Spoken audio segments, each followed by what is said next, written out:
Hey guys, Alex here from brightdog.com. Today I want to talk about puzzle toys and a useful trick that you can do to make puzzle toys last a longer amount of time. Now, puzzle toys, any kind of dog toy that has an opening where you can put food into, and then the dog has to figure out how to get that food out.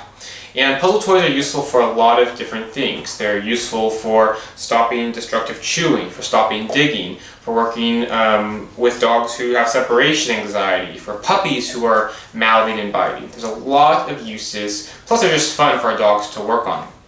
Now, one thing I like to do is just put my dog's regular plain old kibble in here. But if you do that, the kibble's going to just fall right out. It's really easy. It's not much of a challenge or a puzzle because the kibble is it's dry, it just falls right out. So there's a little trick that I like to do with my dog's kibble that makes it last much longer. So what I'm going to do is I take my dog's kibble and I put this directly into the puzzle toy here. And no matter what kind of toy you have, as long as there's some kind of opening, you can do this with it. Alright? And once I get the food in here, I'm going to then get it all in there. Run some really hot water over it. This water nice and hot, steaming hot water, just really hot. And what's going to happen is as I run this hot water over the kibble is going to get really wet and soggy, and it's going to start to swell up a little bit. Right? Now you want to run this for a decent amount of time because you really want the kibble to get really wet, nice and soggy. The reason for that is because what we're going to do next is put this entire toy directly into the freezer. And because the kibble is wet and soggy, once it was in the freezer, it's going to freeze, it's all going to clump together, which is going to make it last a whole lot longer. So I'm going to continue running water here for a couple minutes, get this really nice and soggy, and then we'll come right back. Okay guys, so I've been running this for a couple minutes now, so the kibble is nice and soggy, nice and wet. Now, usually what I'll do is just take this entire toy and just put this whole thing just, right in the freezer like that.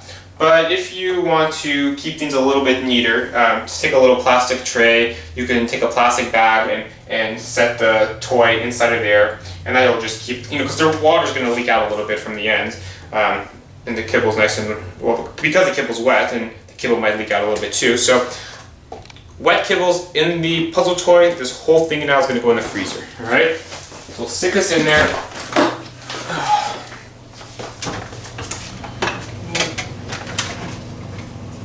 And the longer that you can leave the entire toy in the freezer, the harder the kibble is going to get. So we'll leave it in here for a couple of hours and then we'll come back and pull it out and check on it. Okay, so it's been a few hours. Let's get our puzzle toy here that we had in the freezer.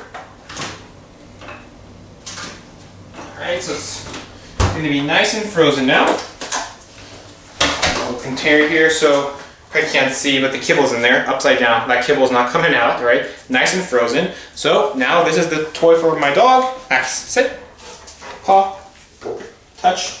Good job. Here you go. And you can have this toy. Do you want it? Go ahead, take it. It's very cold. You got it? There you go. Alright, and now this is his thing to work on for the next 30 minutes to an hour is how do I get that food out? You'll see how he uses his paws. He's trying to hold it and trying to figure out how to get that frozen food out. I think he's gonna take it outside. That's okay. Puzzle toys, okay?